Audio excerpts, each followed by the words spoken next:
നാളെ B J P ആവില്ല എന്നുറപ്പുള്ള ഒരേ ഒരു മുന്നണി ഇടതുമുന്നണിയാണ് എന്നാണ് അരുൺ പറയുന്നത്. അവിടെയാണ് ശശി തരൂരിന്റെ വാക്കുകൾ നമ്മൾ കൂട്ടിച്ചേർക്കേണ്ടത്. താങ്കൾ അംഗീകരിക്കുന്നുണ്ടോ ഈ മണ്ഡലത്തിൽ മത്സരം ശശി തരൂരും ബി ജെ പിയും തമ്മിലാണോ?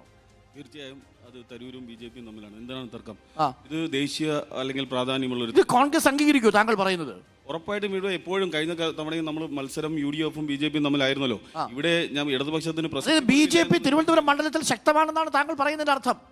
ഇ പി ജയരാജൻ പോലും പറഞ്ഞു കഴിഞ്ഞില്ലേ? ഞാൻ പറഞ്ഞതിൽ എന്താണ് കുഴപ്പം?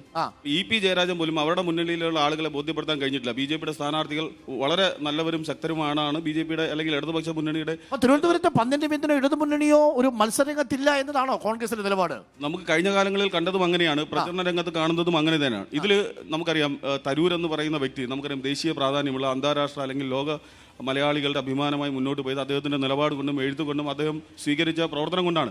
ആ രീതിയിൽ പാർലമെന്ററി രംഗത്ത് ശോഭിച്ച് മുന്നേറാൻ ഈ തിരുവനന്തപുരത്തെ ആളുകൾക്ക് മനസ്സിലായത് തരൂരിന് മാത്രമേ കഴിയുള്ളൂ എന്നുള്ള പന്ന്യൻ രവീന്ദ്രനെ കൊണ്ട് പാർലമെന്ററി രംഗത്ത് നമുക്ക് അതിൻ്റെ വസ്തുത ഫാക്ട് വെച്ച് സംസാരിച്ചാൽ പോലും അങ്ങനെയാണ്. നമുക്കറിയാം അദ്ദേഹത്തിൻ്റെ ഹാർജർ നില 91% തരൂരിനുണ്ടെങ്കിൽ 74% മാത്രമാണ് അദ്ദേഹത്തിനുള്ളത്. ആർക്ക്? പന്ന്യൻ രവീന്ദ്രൻ അടക്കമുള്ള ആളുകൾക്കുള്ളത്. ചോദ്യങ്ങൾ ചോദിച്ചതിന്റെ കണക്ക് നോക്കിയാൽ സ്വകാര്യ ബില്ല്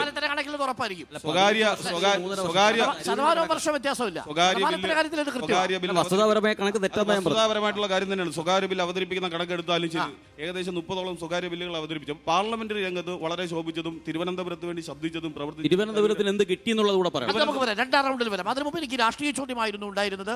എന്തുകൊണ്ടാണ് ശശി തരൂരിനെ രാഷ്ട്രീയമായി ഈ തിരുവനന്തപുരം മണ്ഡലം വിജയിപ്പിക്കേണ്ടത്? അവിടെയാണ് ശശി തരൂരിന്റെ പ്രസ്താവന സംശയം ജനിപ്പിക്കുന്നത്. അരുൺ പറഞ്ഞൊരു വാചകം കേട്ടല്ലോ, ഈ ബി ജെ പിയിലേക്ക് പോകില്ല എന്നുറപ്പുള്ള ഒരേ ഒരു മുന്നണി ഇടതുമുന്നണിയാണ് എന്നാണ് പറയുന്നത്. ശശി തരൂരിന് ഉന്നത വെച്ചാ ബി ജെ പി മാരാറിന്റെ ഇലക്ഷന് കൺവീനറായി നിന്ന പിണറായി വിജയൻ ബി ജെ പിയിൽ നിന്നാണ് CPM-ലോട്ട് വന്നത്.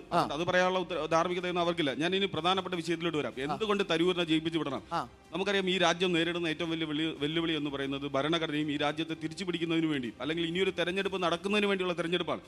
ആ തെരഞ്ഞെടുപ്പിൽ ഹിന്ദുത്വവാദികളും ഹിന്ദു വിശ്വാസികളും തമ്മിലുള്ള തെരഞ്ഞെടുപ്പ്, അതല്ലെങ്കിൽ മതേതര മുന്നണികളും ഏകാധിപതികളും തമ്മിലുള്ള അല്ലെങ്കിൽ മതവാദികളും തമ്മിലുള്ള തെരഞ്ഞെടുപ്പ്, അതല്ലെങ്കിൽ ജനാധിപത്യവാദികളും ഏകാധിപത്യവാദികളും തമ്മിലുള്ള തെരഞ്ഞെടുപ്പാണ്.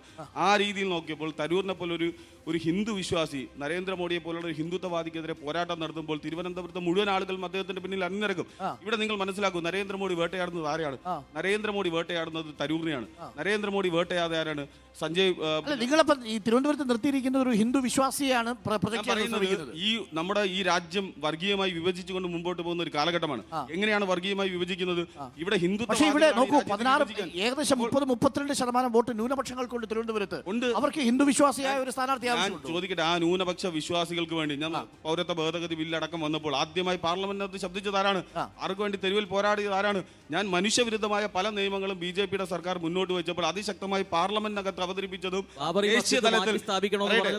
ദേശീയ തലത്തിലും ആഗോളതലത്തിലും ഈ രാജ്യത്ത് വലിയ വലിയ കലാപത്തിന് ഒരു ഭരണകൂടം സ്റ്റേറ്റ് തന്നെ മനുഷ്യനെ വിഭജിക്കുന്ന നിയമം പാസ്സാക്കുമ്പോൾ മതത്തിന്റെ അടിസ്ഥാനത്തിൽ നിയമം ഉണ്ടാക്കാൻ മുന്നോട്ട് വന്നപ്പോൾ അതേ നാണയത്തിൽ അദ്ദേഹത്തിന്റെ ശക്തമായ വാക്കുകൊണ്ട് എതിർക്കുകയും പോരാടുകയും ചെയ്ത ഒറ്റ ചോദ്യം നമ്മൾ ചോദിച്ചല്ലോ മല്ലികാർജ്ജുൻ ഖാർഗെയോട്, താങ്കൾക്ക് എന്താണ് CA വിഷയത്തിലുള്ള നിലപാടെന്ന്?